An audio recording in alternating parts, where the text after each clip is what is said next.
Well, hi, Cami. Hi, Ed. So I'm Ed Peterson. This is the YouTube channel vlog podcast called Emotions of the Therapist. And my name is Ed Peterson. I'm a licensed clinical social worker, EFT certified therapist, EFT supervisor in training in Salt Lake City. Been doing this about 20 years. Yeah. And I am super excited to have Cami Horrocks with us. I work closely with Cami at our clinic, the EFT clinic in Salt Lake City, the EFT clinic. And Cami, I'm gonna let her tell us about her. What I'd say is that she's a young therapist. She's been doing this about 3 years. But one of the great things I think about Cami is that she's very curious. She works very hard. She cares a lot. Like, we talk about clients a lot, just in supervision, because we can do that with HIPAA. And she is one of these people that's always striving to do better.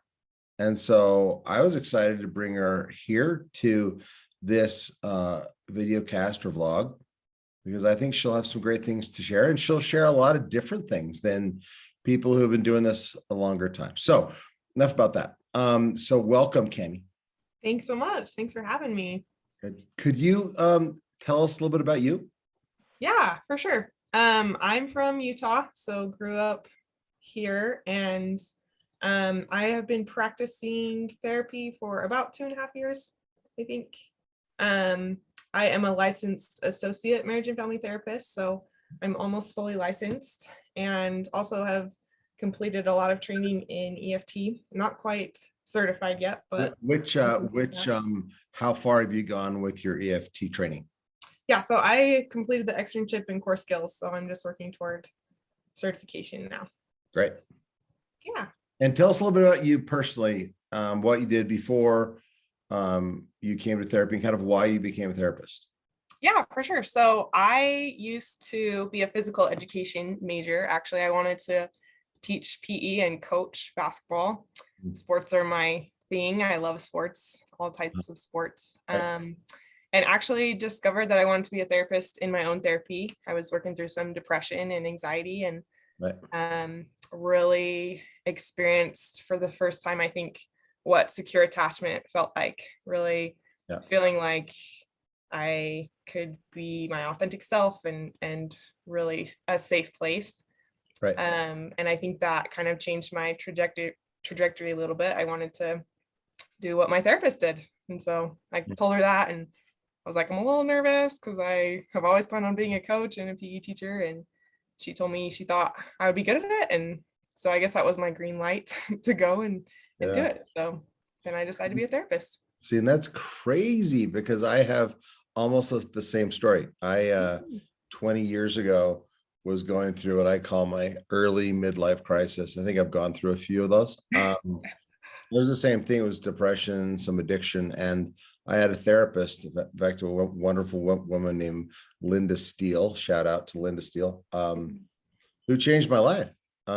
She was a Jungian trained therapist, so she was a depth psychology person who really believed in trying to understand the unconscious. But same thing. I thought to myself, I remember about 4 months into therapy, I thought, wow, what a cool job it would be to get paid really quite well to just talk to people and listen to people and help them. Yeah. And pretty much from then on, I had my sights set on this. So. Yeah, that's amazing. I love that. Yeah. So, right. So we have that in common, right? Yeah. So I want to jump right into the deep end of emotions, because that's what we're talking about. What I'm hoping this vlog and podcast, I don't, is that the right word, vlog? Yeah, sounds right to me. I don't know. I'm not very technology savvy, so. That's what I was told. So we'll call it a vlog. Okay. It's also going to be a podcast. Is jumping into understanding and trying to work with, talk about, and even experience some emotion here. From the perspective of a therapist or life coach or nurse or doctor or psychiatrist who may be out there listening to this, Yeah. might be able to take some practical tools away from the standpoint of like, what do we do when we get triggered? What do I do as a therapist if I'm scared, if I'm worried, if I feel this or I feel that, or I feel elated and excited, right? Mm-hmm. So to start this, I was wondering if you would be vulnerable enough to just tell us, since you woke up this morning, starting when you rolled out of bed, what would you say have been the most dominant emotions that you've felt, and where in your body do you feel those emotions? Good question. I feel like I've been through a range already today. Really? I would say when I rolled out of bed, felt some exhaustion. I am a little bit tired today. Didn't get to bed as early as I wanted to last night, so that was definitely there. A little bit of, I would say maybe some anxiety, feeling like, oh, I need to get to work on time. I'm house sitting right now, so my drive to work is different. So I wanted to make sure I got here on time, because that's a big thing for me. I like to be on time. Right. I felt a lot of emotions as I worked with clients this morning. So I had some clients who shared some hard things. So I think I felt a lot of sadness with that. Typically where I feel sadness is in my stomach, in my gut, just Yeah. kind of that like kind of drop weight Yeah. feeling. Yes. And the anxiety definitely for me usually shows up in my chest. I can feel it even a little bit right now as we're Right. talking. I don't want to say something silly or look dumb probably. So Right. that's where that's coming up for me. Right. And then exhaustion usually shows up as a weight on my shoulders, I would say. Yeah. Also have felt some joy and excitement today too, seeing clients who are progressing and making progress and coming to realizations is always really cool for me, really exciting. And I think I experienced that excitement in the same place in my chest. Right. It's more of a light feeling, kind of a fluttering or something like that. And kind of this desire of like, oh, I love this job. Like I wanna do this again, like Well, so and if I put words in your mouth, part of yeah, I think what you feel is just, I want to do a good job, and I want to help my clients, and I want to be helpful, and I want to manage my own emotions in a way that will be helpful to them. definitely. Yeah, 100%. Yeah. So I want to just go to a few of those emotions that you talked about, and I want to move the discussion toward this. These different emotions that you shared, and I'll reflect those back to you. Mhm. That if you were getting ready to see a client, or you were seeing a client, or it was after, and you're kind of in that after work place, right?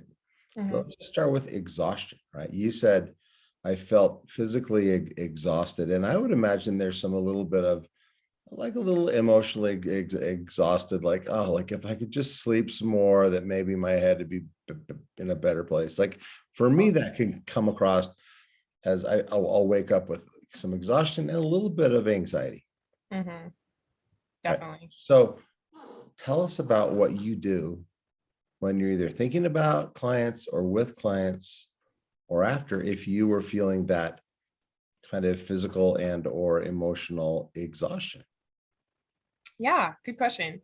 I think I do a pretty good job at just compartmentalizing, like making it all about the client. Like I really want them to come here and feel like they have a safe place with me, because I may be the only safe place they have throughout their week. I remember my own therapy feeling that way. Like this is the Right. one place. So I want to just stop that, make sure Yeah. that our listeners hear that, like Mhm. that you can I guess I never say that word, compartmentalize, because you need to, right? You need to like be able to shut that down a little bit. Yeah.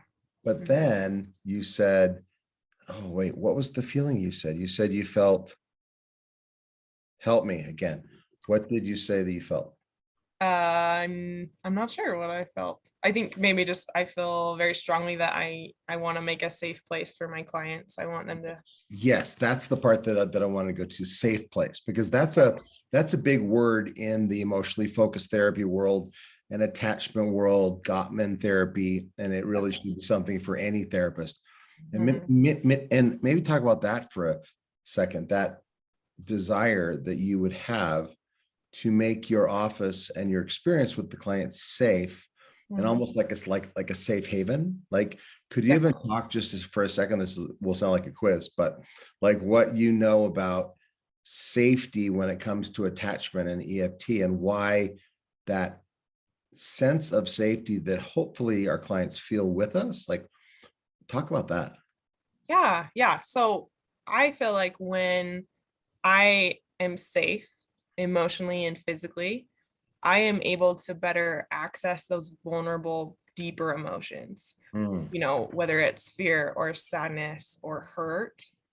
It's really hard for me to go to those places when I don't feel safe. If the person I'm with, I can't trust, or, if I'm physically not feeling safe, right? My secondary emotions or my fight or flight is activated, and it's really hard for me to experience these deeper emotions that I really think are the agent of change in therapy, right? Like, I think yeah. if we can access those and help clients experience that, then that's what brings about real change. Like, you can walk them through behavioral changes and things like that, and I think that's important in a lot of ways. But I think as they come to experience secure attachment and safety, they then themselves figure out how to change their behavior. Yeah. Well, first of all, I can tell that you have gone through your EFT training because you I passed the quiz. well, you passed the quiz and you know what you're talking about. And I just want to comment on a couple things you said because they're really important. Um, One is this idea that, I mean, you just took it back to the personal, which I think is beautiful and lovely. And thank you for being vulnerable enough to do that, to say that you personally, like if you're not feeling safe, like if you're in a conversation with someone or a setting where Mm, either physically or emotionally you don't feel safe, what you'd be experiencing in that is something that we would call an attachment threat, mhm. right? There's some sort of a threat. And we know that all of us all day long, we are scanning our environment for threats. It's just the way that our bodies and our brains work, right? Mhm. And I think you're saying that you've experienced what it's like to feel safe. And then by feeling safe, it's almost like your emotional energy will kind of drop. Yeah. And then you can access things like sadness, fear. What else can a person access? Sadness, fear. Hurt, I think, is a big one a lot of times. Really, you tend to see anger or frustration on the surface when a lot of times people are feeling pain or hurt. And I would say for me, the other, I'm trying to think, the other secondary emotions would be things like even like if it's kind of a deeper kind of a jealousy or like Definitely. like a resentment. Yeah. Okay. Mhm. So if we go a little bit, if we keep going on this thread, um, so you're talking about wanting to make a safe place or a safe haven for your client. Mhm. Tell me about what you do, what like interventions, your body, your voice, your expressions, your just whatever you do that helps, that you think helps the client to get to that safe place as quick as possible.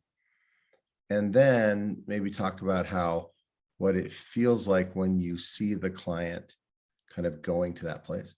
Mm. Yeah.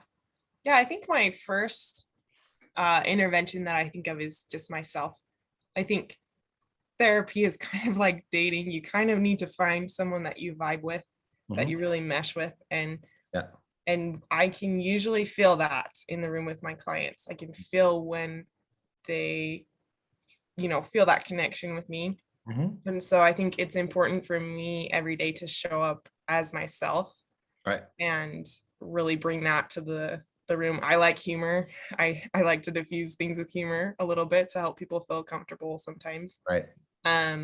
I really try to talk slower, especially when we're accessing the deeper, vulnerable emotions. I think it's really important to emphasize words and talk slower. That provides that space for emotion to happen. Kind of like you're doing right now. Yes, I'm trying to model that right now. That's what I try to do. Well, you see, and here's the crazy part about it is that as you were doing that just now, I noticed myself dropping into some feelings. Yeah. Like one of them was kind of a really lovely kind of gratitude Mm. or like for this, for you, for being here, for everything about this, for my computer that we're Yeah. working. Yeah. So, Gratitude. all right. So how about doing this? This is just a little now, not so much talking about your feelings as much as what you do in an intervention. This Yeah. is something that I ask my supervisees to do as a practice. I want you to just pretend that I'm the client, right? And I've just shared, let's just say, oh, I've just shared some real kind of sadness and about anger about my wife, my relationship, and it's not going well. And I'm sharing something and I'm kind of dipping. I'm mostly angry and frustrated, but I'm also dipping into a little bit of sadness, right? So show us what would be the anti EFT. Show us what way you could respond and talk that would actually be too fast and probably not helpful. So just role play that with me. I want you to take a second and just, say whatever you might say, just make it up and show us what you think you would not want to do. Right. Yeah. And then we'll stop. And then I want you to go to what you would do. Okay. So Okay. the first one will be, here's what not to do. Okay. So Sounds good. yeah, I just so angry. Just, she doesn't understand me. It's really frustrating. I don't think about I think about getting out of the marriage. I'm not happy, Yeah, you're just super unhappy. You just don't even want to. What's the point? What's the point? Yeah. This is ridiculous, and you just want to be done with her, and there's no Yeah. point in all this. Right. Yeah. I mean, it's so I'm so mad about it. Well, don't you think that you should probably, forgive her? It sounds like, I mean, she's probably going through something hard too, so maybe try Well, to see it from her point of view. I mean, I don't know. I guess so. Yeah.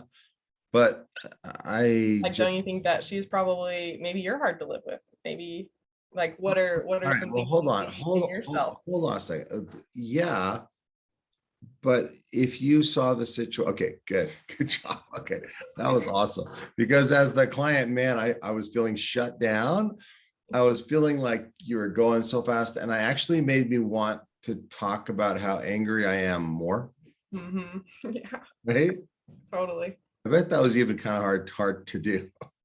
Very, yeah, it feels very yeah, confrontational or contentious. I don't love that feeling. Awesome. So I appreciate that. So now let's switch. And I say the same stuff. I'm like, yeah, I just, this marriage sucks. She doesn't understand me. I maybe thinking about a divorce and I don't know, Oh, I'm so wow. frustrated. She just doesn't, Cami, she doesn't care. Wow. Yeah. Do you feel like she doesn't care? There's this feeling of, I wonder if I even matter to her. Yeah. Does she even care? Mhm. Yeah. Ed, tell me where that emotion's showing up in your body right now. What's happening for you as you're talking about this? What do you mean in my body? What? Where does that feeling show up for you? Sometimes I feel when I wonder if someone cares about me, I feel a little bit of stress kind of in my chest, like, oh, Oh, do they even I care see that. about me? Oh yeah. I mean, I feel it all the time. I feel like I'm walking on eggshells and I feel Oh, it's like a wow. pressure. A pressure, like you're walking on eggshells. And you said you feel it all the time. It's even I here would right say now. a lot, yeah, because I've been really trying to save this marriage, and it just You want this marriage so bad. seems like she just doesn't want it. Yeah. And I'd imagine that'd be so scary for you. You're trying so hard to save it. You care so much about her. Totally. and Okay. it feels so Okay. simple. Okay. So let's up that. Wow. That, that is beautiful. Ah, thanks, That Ed. was lovely work. So yeah, that was lovely work. And I'm going to tell you why I think it was great work. And then I want you to go inside and tell me what it felt like, maybe me asking, and while you're doing it, just to go through what your range of emotions were, right? So Okay. your, first of all, your facial expressions, even on Zoom, right? The way you leaned in, and the first thing you said was, wow. And you paused and your eyes were very gentle, empathetic, warm. I would say it was definitely a warm countenance, right? Your pacing was slow. You didn't rush it. And you just really reflected mainly. You made a couple, like you made a conjecture when you said that it seems like maybe, you feel like you don't matter, but that was right on. And I think you probably knew that that's what I was saying, even though I didn't say those words, right? And you really helped me because I was feeling, I mean, I actually, in these role plays, like I actually feel it. And Totally. I was feeling upset and angry. And when you slowed down and you kind of did this, you're like, oh, right. Like you must be so angry and so sad. Like, it's like, Ed, like, wow, that's got to be so hard. Like even just doing that, like, oh my goodness, like I feel this relief. Yeah. And I do feel it's weird. It feels like this may sound weird, but it feels like a safe mother figure, or maybe a sister figure because you're young, right? But it feels like a safe feminine, let's just say Mhm. there's a safe feminine energy to it that is calming. Mhm. And I think that it's absolutely, I mean, it's neurologically. And talk about that. What do you think you feel as as you were trying to figure out how to respond, right? Mhm. It's going through your head, okay, what am I going to say? What were your feelings, especially because we're on camera, right? What were Yeah. your feelings? And as you were doing it, how do you think you felt? And then how did you feel when I just gave you the feedback? Yeah. I definitely experienced a rise in anxiety when you first brought it up, and even could feel that kind of off feeling when we role played the way not to do it. It's not a good feeling Yeah. at all, right? Um, but yeah, as I really tried to just get into your emotion with you, Mhm. and I kind of use this with my clients. I just say like, get in the ditch with each other, like stop trying to pull each other out of it, like get in the ditch with each Oh, other. I want to reflect that. Get in the ditch with each other Yeah. instead of trying to pull them out. Yeah. And I feel like as I try to get in the ditch with you, and as you're feeling, I mean, oh my goodness, to feel like you're fighting for a marriage and feeling like your partner Yeah. isn't in it and you don't even know if she cares, like that is terrifying feeling. I can't even imagine. I'm trying to imagine what it's like for you right now. Well, right. And I know your situation. You're single. Mhm. You have not been married, Right. but I can just imagine that you were really, your brain was really moving into what we would call the mirror neuron experience of really putting yourself, even imagining like, oh, I'm Cami. And like, wow, if that was the case, it's like, Yeah. holy Hannah, like, how would that feel? Right. See, Yeah. and that's the thing that I want to point out, that sometimes therapists aren't trained to do.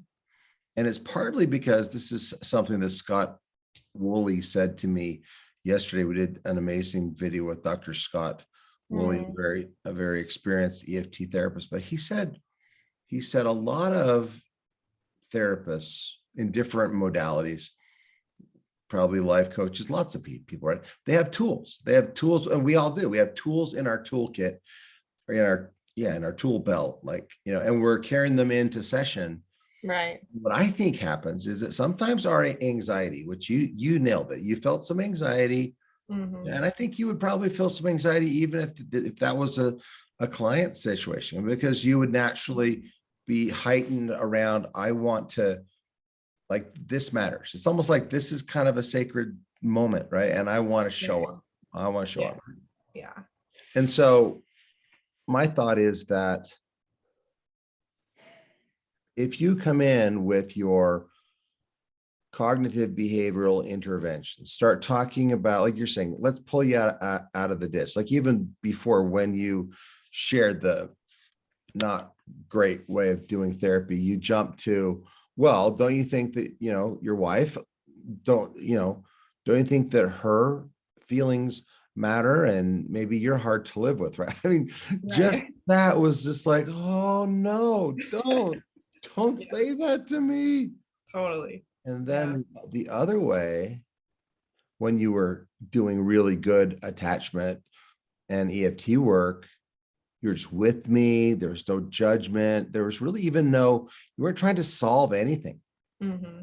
See, and I think that's one of the, I call them like an attachment dilemma. A dilemma for a Yeah. lot of therapists is that we naturally feel anxious because we want to help. And especially in the days now of insurance and short-term therapy and how many sessions, oh, you get 4 or 5 sessions, and suddenly we feel pressure. Yes, Like, totally. oh, like I got to really make this happen. Hmm. And I think that pressure and the anxiety then can totally backfire, Yeah.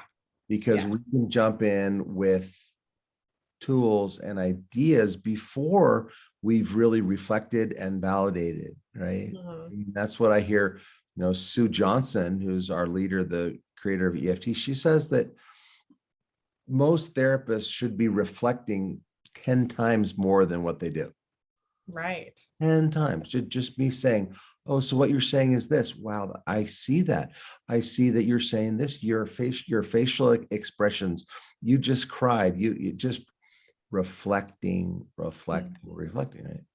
Yeah. Um, and one more thing I want to share, and then I want to go back to you, is that Catherine Ream, who's a wonderful EFT trainer out of Baltimore, she's kind of one of my heroes. I've Mhm. watched some of her tapes. Have you ever watched her tapes? Yeah, I think I have. Yeah, Yeah. her name is Catherine Ream.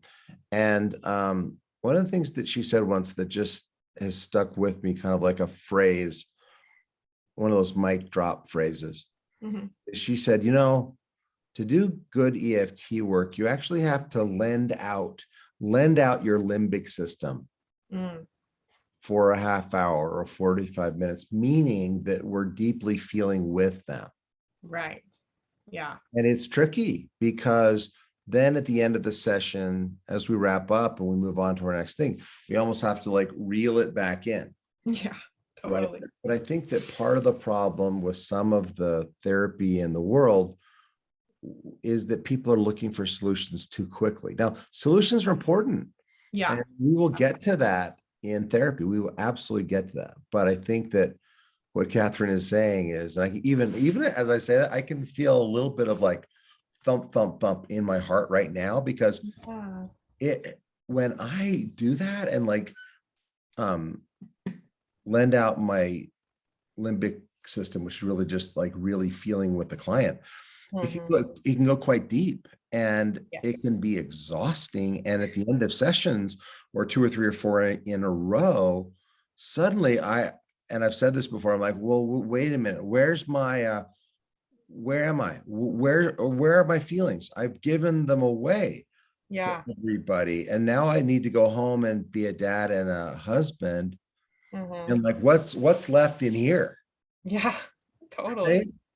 Hmm. So could you now talk about that for a minute? Talk about what you do, especially with the hard feelings. Pick 1 or 2 of the hardest feelings that you feel, either when you're doing therapy, before, during, or after.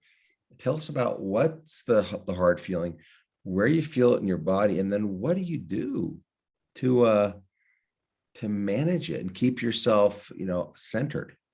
Yeah. Yeah, absolutely. That's a good question. I think the hardest one for me a lot of times is experiencing fear with my clients. I think Mm, so many things come back to our fears, right? Our attachment, longings, and needs. And when we are afraid we don't matter.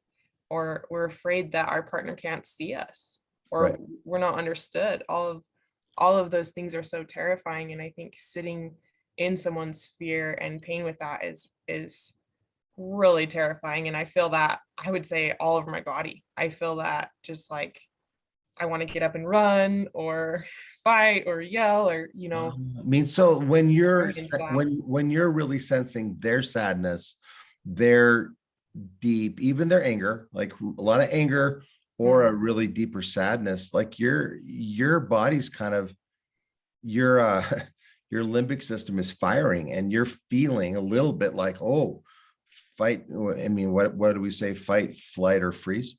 Yeah, and I want to, it's coming from this place, I think of, I do resort back to my fixer self when I see them hurting. I hate so much that they're hurting in that moment that I want to fix it.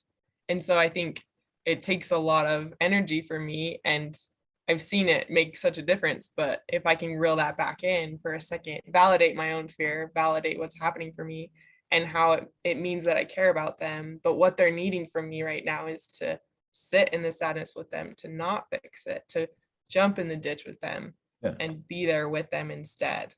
yeah. So can you give us an example without, without breaking any confidentiality? Can change the names or whatever you want to do, Yeah. but give us an example of a situation where you felt just that. And again, kind of what you did, because I think it'd be great for our viewers and listeners to hear a real life example of what's the setting, like Mm. what's the content in the room Mhm. that then that truly triggered you, and then what did you do with it? Yeah. Yeah, that's a great question. I The first one that comes to mind is I am working with a couple, but I was kind of doing some work specifically with the husband in one of our joint sessions, and we were doing some parts work and kind of working with his inner child a little bit. He's experienced some childhood sexual trauma, and had an older brother who died by suicide, and just has had a lot of traumatic experiences in his life. And as we were kind of going back and accessing that younger self, you could just feel this this little boy's just heartbreak, like just the sadness and the pain and the hopelessness, and I have to do everything by myself, and it's not going to get better, and there's so much just fear there, and of course what we see on the surface is this person who has his crap together, who gets things done, who figures things out, who doesn't sit in his emotions and feel sorry for himself. He's a very productive, hardworking person. And that little boy in there is just hurting so much, and experiencing that pain. And yeah, it's tangible. It's in the room when you're working with that. You can feel And it. right, and wouldn't you agree, like I'm just feeling it too as you're saying that, Mhm. that I feel the same. It's almost like an urge, like almost like my body wants to go in and fix it. My body Mhm. just wants to like grab that little boy and give him a hug Yes. and tell him that it's going to be okay. Yes. And almost like it's like my anxiety says this to me.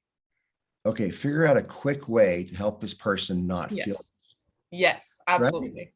Of Which course. is so hilarious, because what do we know about attachment and therapy? I mean, Carl Rogers was the one who taught us in the 1950s and 60s that, you can't, people can't change until they feel completely heard and seen. And Right. you do that through reflection. You don't do it through behavioral solutions. Right. And Yeah. I think, boy, if there's anything that we got to in this session that could help young therapists or just therapists of any field, because I need this, right?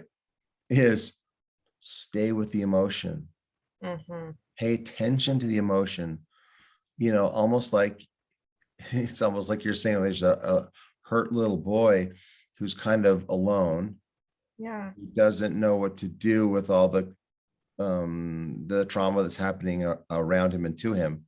Right. And it's the difference between swooping in and picking up that child and trying to make it all better, versus I like to think sometimes like I'm just gonna like, if you've ever like seen a kid who's like playing with cards or playing jacks or just on the floor playing, I think to myself, well, if I could just go sit next to that boy, as right now as a therapist, I can have that model or that image. I'm just going to sit with them, and I'm just going to say stuff like, "Hey, how you doing?"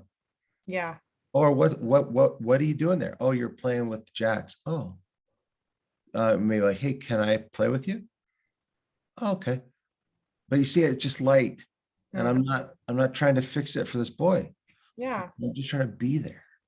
totally. That presence, that feeling seen, that feeling Yeah. like there's somebody there. We're not alone Yeah. is what we need Right. as humans.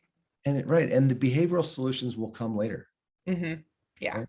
Okay. So I'm going to prime this pump a little bit and jump to one that you and I have talked about before, which is the wonderful, lovely experience of feeling like an imposter. Yes. Okay. So tell us about a situation where you felt that. And what did you do during the session? And what did you do after to try and self-care it? Oh man, how do I pick just one? I feel like imposter syndrome is my constant companion these Yeah. days. Yeah. Um, let's see. I would say last week I had a case that was really challenging and I definitely didn't know what to do going in, to be honest with you. I'd done some supervision on it, but I was like, I don't even know what the goal is. I don't know, I just felt Like, very, like it was kind of chaotic and it was yeah, all over the place and you didn't really know where to start, where to reflect, what to validate. yeah, What to do. exactly. Yeah. And I think the biggest thing that helps me with imposter syndrome is remembering that I am the best intervention to bring to the room. If I can help them feel safe, if I can help them feel like they can share what they need to share, and I don't have to fix it, I don't have to change anything in this session. If I can just help them to feel emotion and to share it, then that's all I have to do. Yeah. And I was luckily in this situation able to kind of do that, help each partner feel heard, help them feel seen and understood, and like, yeah, like their experience makes sense. Right. And we didn't really come to a solution. We didn't come to a plan. We didn't figure anything out, XYZ, right? But I really think, for them that made a lot of difference in helping them understand their own emotions as well as each other's, Right. and I think that's really what the goal is. It's less about coming up with a concrete plan or goal or vision, but really helping us all kind of sit in our common humanity instead. So Well, yeah. And that's brilliant. And that reminds me of two things. One is some Sue Johnson training tapes that I worked with and saw early on, maybe 4 or 5 years ago.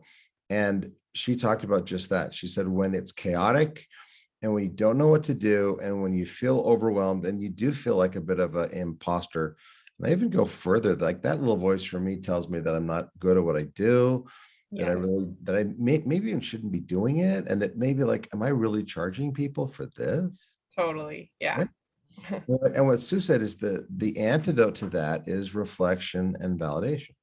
hmm Because if you can just, like, I think reflection is the best way to slow someone down. Yes. Meaning, especially if you need to interrupt in a loving and kind way, but you interrupt and you say, okay, hold on a second. Wow. What you just said was so important. I want to make sure that I heard it. I think what I heard you say was that you're just really, really upset and you think maybe we need to get a divorce. Mm, That's what I'm hearing you saying. I'm here, right? Like that. yeah. And I agree with you is that when things feel chaotic and I don't know where to go in the session, I mean, here's one thing that I shared in another segment of this show is that I learned this from Becca Jorgensen, the trainer, is hmm sometimes in those moments when it feels like it's flipping out of control and it feels chaotic and I don't know where to go and I'm getting flustered and I maybe feel that imposter voice. Right. I just will do this. I sit back and I go like this. I go, oh, oh, wow, Cami, that's so important. Wow. So give me a second. I want to make sure that I'm capturing Mhm. what I think, because what I think I heard you say was XYZ. Yeah. In that moment, I'm being honest because it is a big deal, but I'm also just using that space to center myself. Yeah. And I'm even saying to myself, I'm saying, Ed, it's going to be okay. Ed, you're good enough. Mm. Ed, you've got skills, or even like trust the process, Yeah. right? Because Yeah. I think we have to talk back to that imposter voice. Hmm. And then I come back and I feel more centered. Yeah. Yeah. Even as you're talking now, I'm feeling more more centered. Like, yeah, it's gonna be okay. Trust the process. Like, it's gonna be fine. Well, right. Because again, let's just flip the roles here. Okay. And I want you to be a client for a second. Okay. And I'm going to give you the bad therapist, and then I'm going to give you the good therapist. Okay. Okay. And then I'm going to tell you how it felt. Okay. So you go ahead with whatever you're saying, Miss Client. Yeah, I just feel like I'm always the problem. I'm the crazy person in the relationship. I just feel like I am always getting it wrong. When I share how I feel, somehow he gets upset. And So you're really you just are upset. You feel like you're always getting it wrong, and yeah. that's gonna be a terrible feeling. I mean, I just can't imagine feeling that way. Yeah, I think you might be right. Maybe I am the problem. Maybe I am, maybe we should just be done because I Well, I I mean, don't I, know how I to I change. get that, but have you all also thought about like what are you doing to contribute to the problems? I mean, you're Well, kind of I mean, yeah, that's you're kind of pointing you're kind of just pointing the finger at him. At least that's what I'm hearing. Is you're just kind of pointing the finger at him. yeah, well, I mean, he's critical of me. He makes me feel like I'm not good enough. I can't get it right. So why is Yeah, that my fault? yeah, but Cami, hold on. I really think you've got to rethink this because you're getting so wound up, and I just think that I mean, you're a big part of this problem. Oh my gosh. Oh, that was terrible. It's not a good feeling. That was not good. So just briefly, what did it feel like to be the client there? Really just invalidated. I kind of wanted to just leave. I was like, this is not helping. This is not helping me at all. Right. Exactly. Yeah. Exactly. I mean, I was interrupting, I was going fast, I was giving behavioral solutions. Hmm. I was kind of being a little bit of a bully. Yeah, I mean, it definitely made me feel like I was the problem and All that I right. need to change. So let's try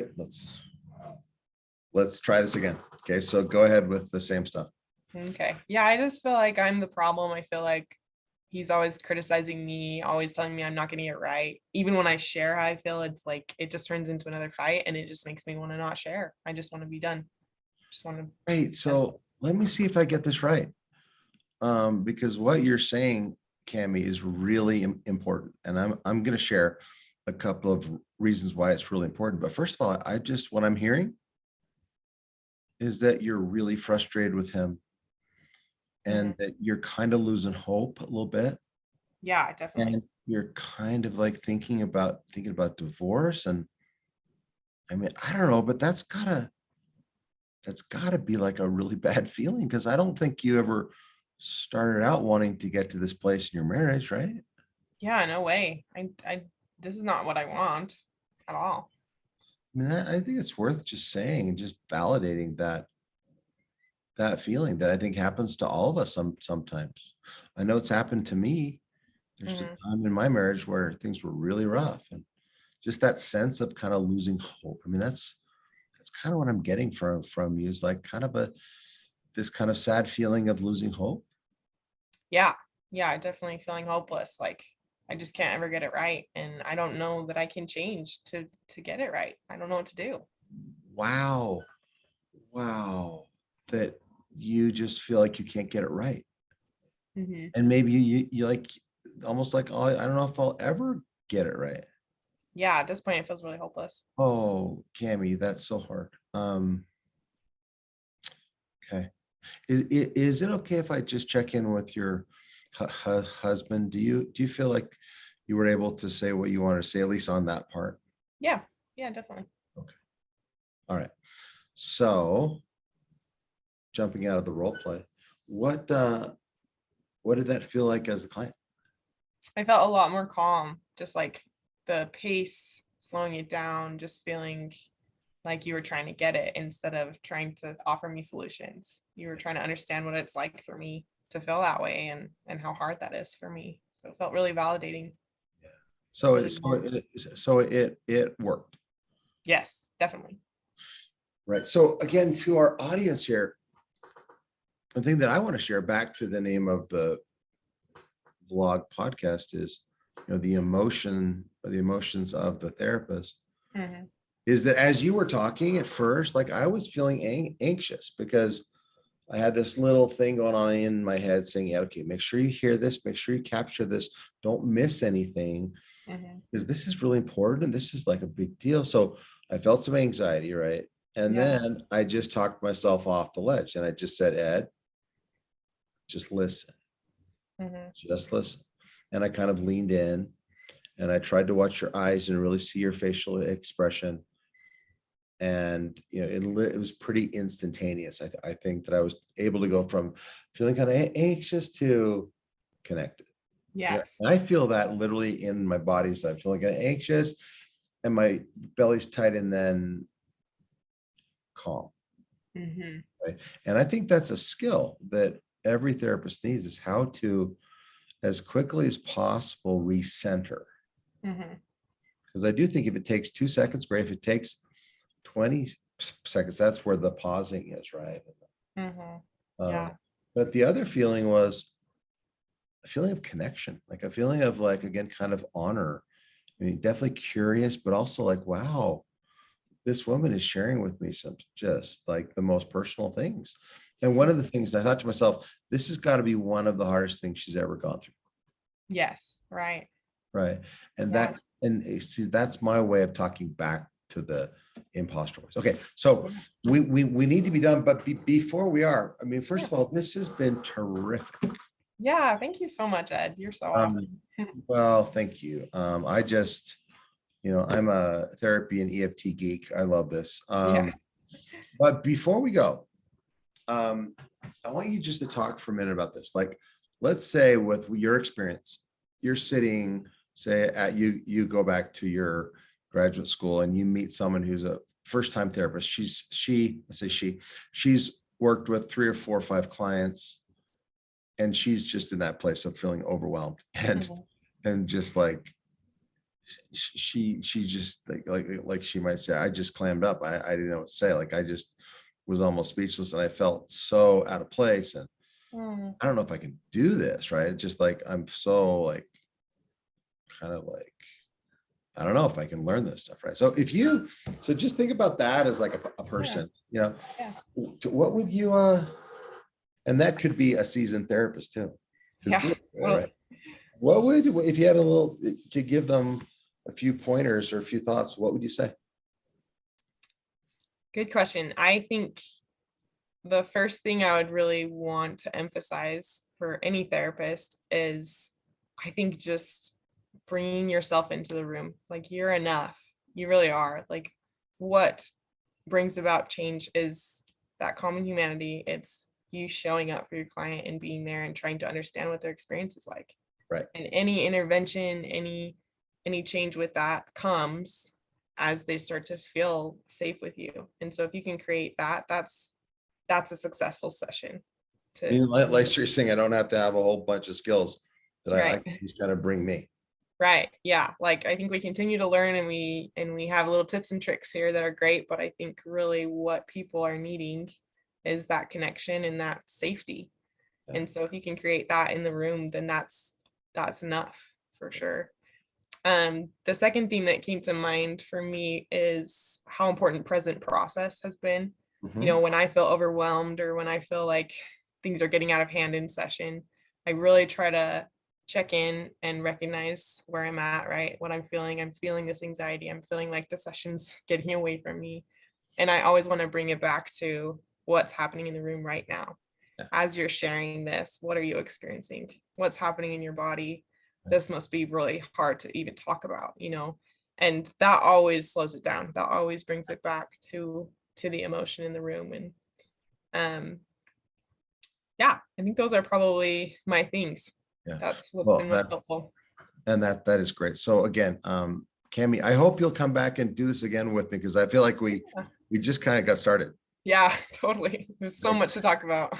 This hour went pretty fast. Yeah, definitely. So, and I feel like I also got some good therapy. I feel like I don't know what it was, but this was Me too. actually helpful for me working Same. through some stuff. So Yeah. again, Cami, just tell quickly or just or fast you want to, where you work, where people can find you, if you want to leave a website, whatever you have, what do you have?